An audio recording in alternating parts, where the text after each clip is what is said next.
Setelah membunuh Teng Yi, Wang Ling menuju kota keluarga Teng dan membangun menara kepala dari 10 anggota keluarga Teng di depan pintu kota. Ini menurut deskripsi novelnya, guys.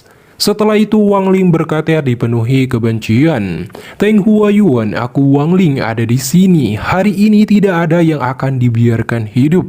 Aku tidak akan berhenti sampai kau mati. Suaranya ditransmisikan menuju kota keluarga Teng, menyebabkan jeritan ketakutan dan ekspresi Teng Huayuan suram, dan memerintahkan 4 kultivator jiwa yang baru lahir yang tersisa untuk menghadapi Wang Ling. Dalam keraguan dan ketakutan, mereka berempat menghilang dan muncul di hadapan Wang Ling dan mengeluarkan senjata mereka. Namun saat mereka hendak bertindak menyerang, mata Wang Ling bersinar berkata, "Mati." Kilatan petir merah dari kesadaran ekstrim langsung menembak ke arah mereka hingga mati. Melihat itu, Teng Huayuan sangat terkejut berkata, 4 kultivator jiwa yang baru lahir dengan mudah dibunuh. Tingkat kultivasi apa yang telah dicapai Wang Ling? Wang Ling memandang Teng Huayuan dengan senyum kejam. Teng Huayuan, aku di sini. Dia membentuk tangan besar dan menghancurkan kota beserta anggota keluarga Teng di dalamnya. Teng Huayuan sudah tidak bisa membendung kemarahannya. Dia segera bertindak dan mengeluarkan bendera jiwa, dan banyaknya jiwa dikeluarkan menyerbu ke arah Wang Ling. Ekspresi Wang Ling tenang dan membentuk segel. Segera kabut darah muncul dan memblokir serangan tengkorak-tengkorak jiwa itu. Setelah itu Wang Ling berkata, Teng Huayuan, saat itu kau mengancamku dengan jiwa-jiwa keluargaku. Hari ini aku juga melakukan hal yang sama. Ini akan menjadi kerugian besar, tetapi aku tidak akan merasakan apapun. Dia mengeluarkan bendera jiwa juga dan mengeluarkan 9 anggota inti keluarga Teng. Mereka melesat dan menghancurkan jiwa-jiwa yang dikeluarkan oleh Teng Huayuan.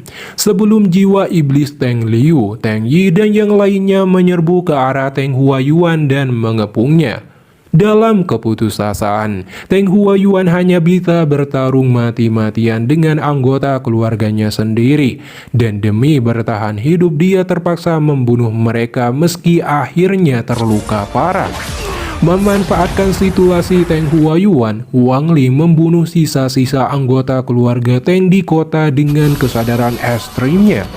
Teng Huayuan hanya bisa melihat keturunannya mati di depan matanya, hanya bisa menahan rasa sakit tapi tak berdarah.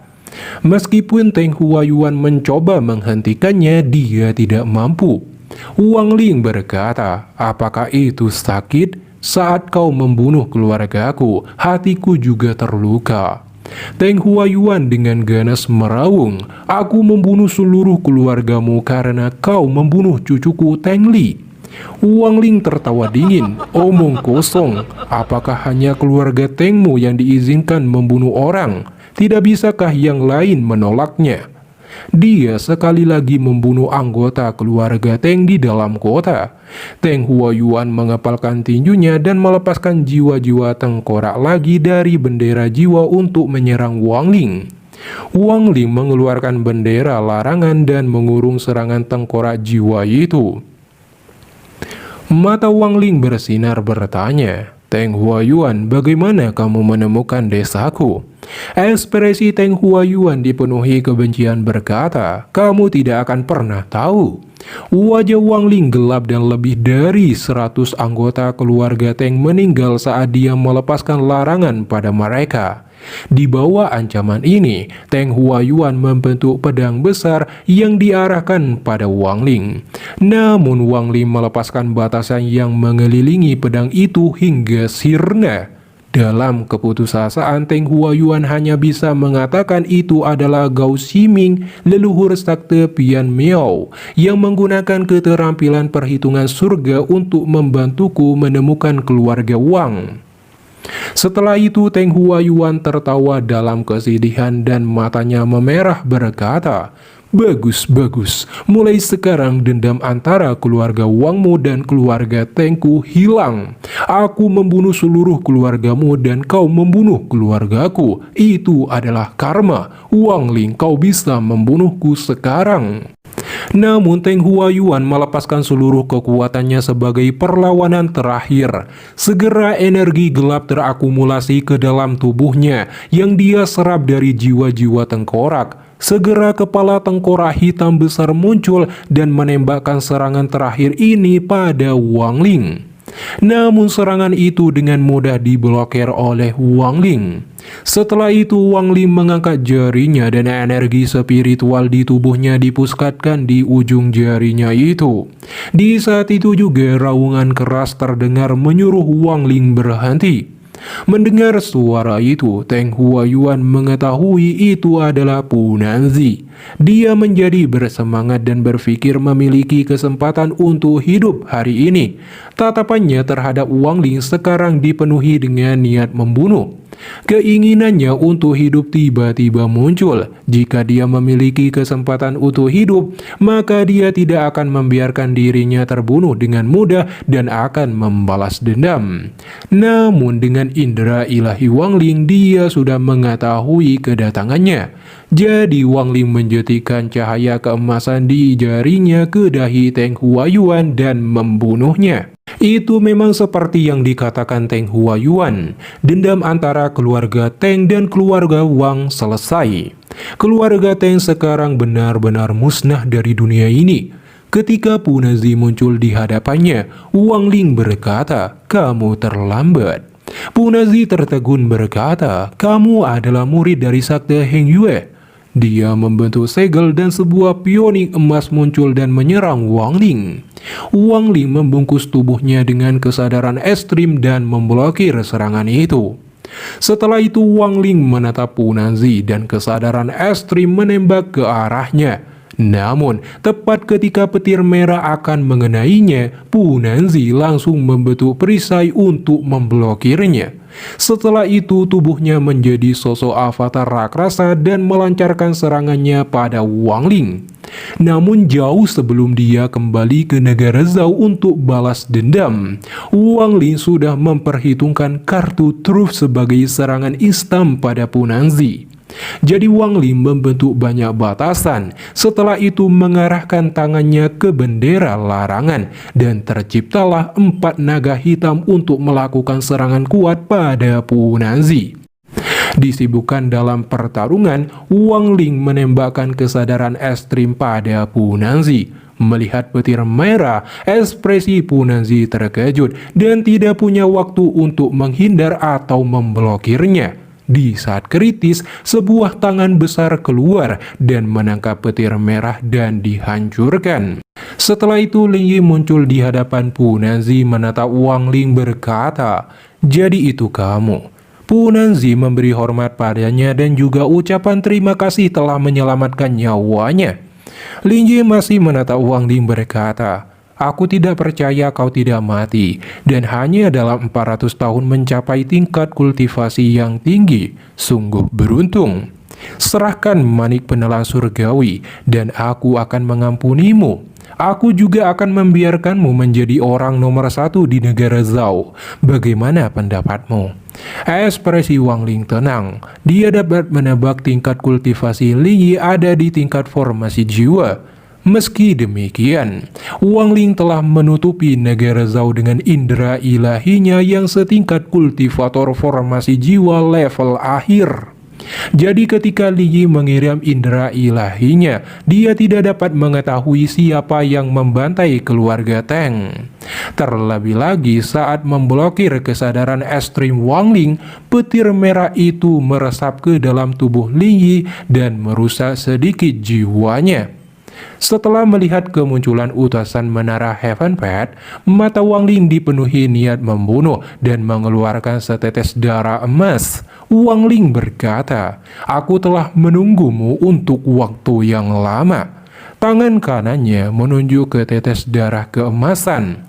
Darah tiba-tiba mulai mendidih dan berubah menjadi simbol emas, lalu terbang ke langit. Setelah itu, sinar cahaya keemasan turun membentuk raksasa emas dengan rambut merah, mengejutkan Lin Yi, Punanzi, dan seluruh negara Zhao. Meski demikian, teknik pembukaan surga klan iblis raksasa ini menyebabkan energi spiritual di tubuh Wang Ling terkuras habis. Jadi setelah raksasa itu muncul, Wang Ling memerintahkannya untuk membunuh Lin Yi. Raksasa itu mengangguk dan melebarkan kedua tangannya untuk menepuk tubuh Lin Yi hingga mati. Melihat serangan itu, ekspresi Lin Yi menjadi tertekan dan ketakutan. Menghadapi situasi kritis hidup dan mati ini, Lin Yi menjadikan Punanzi sebagai perisai sementara hingga tubuh Punanzi menjadi debu. Di saat serangan raksasa akan mengenainya, Lin Yi dengan cepat mengeluarkan pelaka giok pelarian dan menghancurkannya. Tubuh Lin Yi langsung menghilang. Setelah itu tubuh Wang Ling bergetar dan mengeluarkan pil obat untuk memulihkan kekuatan spiritualnya. Setelah itu Wang Ling menganalisis pecahan pelaka giok Lin Yi dan menemukan semacam formasi teleportasi kuno di sana. Wang Ling berkata, harta sihir dari negara budidaya peringkat 4 benar-benar di luar imajinasiku. Faktanya, Lin Yi takut pada Wang Ling karena dia sudah melihat teknik pembukaan surga klan iblis raksasa 2 kali. Jadi Lin Yi berpikir Wang Ling bisa menggunakannya sampai 3 kali. Dengan demikian, Wang Ling berhasil membalaskan dendam keluarganya dan menjadi orang yang paling ditakuti di seluruh negara Zhao. Secara resmi, bab balas dendam Wang Ling terhadap Teng Huayuan juga telah berakhir. Sementara itu di Sakte Pian Miao, Gou Qiming sedang duduk dengan ekspresi terpuruk dengan cermin perunggu di depannya. Gou Qiming tenggelam dalam pikirannya yang meramal dirinya 200 tahun yang lalu akan mendapatkan malapetaka besar. Namun dengan kultivasinya, dia tidak mendapatkan gambaran jelas tentang malapetaka tersebut. Akan tetapi seiring berjalannya waktu, dia merasakan semakin kuat. Terlebih lagi saat Gou Qiming mendengar bahwa keluarga Teng telah mulai dimusnahkan. Oleh karena itu, dia telah mempersiapkan diri untuk mati hari ini. Jika tidak, saktenya akan dalam bahaya. Pada saat ini dia tidak lagi menyesal dan mengambil nafas dalam-dalam dan memukul dahinya dengan telapak tangannya. Darah bocor keluar dari sudut mulutnya, penglihatannya menjadi buram, dan cahaya di matanya memudar. Pada saat itu, Gou Qiming mengingat kembali kejadian 400 tahun yang lalu, di mana Teng Huayuan menyuruhnya untuk menemukan lokasi keluarga seorang murid di tingkat pendirian yayasan untuk dibantai. Gou Qiming mendapatkan sedikit pemahaman, kemudian dia menutup matanya dan mati. Sementara itu, Wang Ling memasuki formasi teleportasi kuno dan pergi dari negara Zhao. Di saat Wang Ling pergi hingga jutaan mil jauhnya, 10 hari telah berlalu dan seorang pemuda memancarkan aura mengerikan muncul di formasi teleportasi kuno dan berteleportasi mengejar Wang Ling. Sementara Wang Ling segera merasakan pemuda yang mengejarnya semakin dekat. Wang Ling secepat mungkin mencari tempat formasi teleportasi kuno lagi agar dapat lolos dan berkultivasi dengan tenang. Setengah bulan kemudian, Wang Ling tiba di formasi teleportasi kuno. Wang Ling mengeluarkan batu jiwa berkualitas tinggi untuk mengaktifkan teleportasi. Tetapi pada saat itu, awan gelap tiba-tiba muncul dan membentuk sosok pemuda yang jahat. Pemuda itu menatap Wang Ling. Ekspresi Wang Ling tertekan. Dia juga tidak dapat menentukan tingkat kultivasi orang ini dengan indera ilahinya dan merasakan bahaya yang ekstrim. Di situasi kritis ini, Wang Ling segera menyalurkan energi spiritualnya ke formasi teleportasi untuk mempercepat aktivasi. Setelah itu Wang Ling berteleportasi dan pemuda itu tiba melihat Wang Ling menghilang dan meraung marah. Tangannya membentuk segel dan sebuah portal cahaya terbentuk dan dia akhirnya berhasil menyusul Wang Ling. Dalam situasi kritis ini, Wang Ling hanya bisa mengandalkan kesesaran ilahi untuk menyerang pemuda itu. Melihat kesengsaraan ilahi, ekspresi pemuda itu sedikit gelisah. Bagaimanapun kekuatannya hanya pulih 30% dan sekarang berada di tingkat awal transformasi jiwa. Jadi pemuda itu berkata, "Junior, serahkan tas itu dan aku akan membiarkan masalah ini." Wang Ling mengeluarkan tasnya berkata, "Apakah ini yang diinginkan senior?"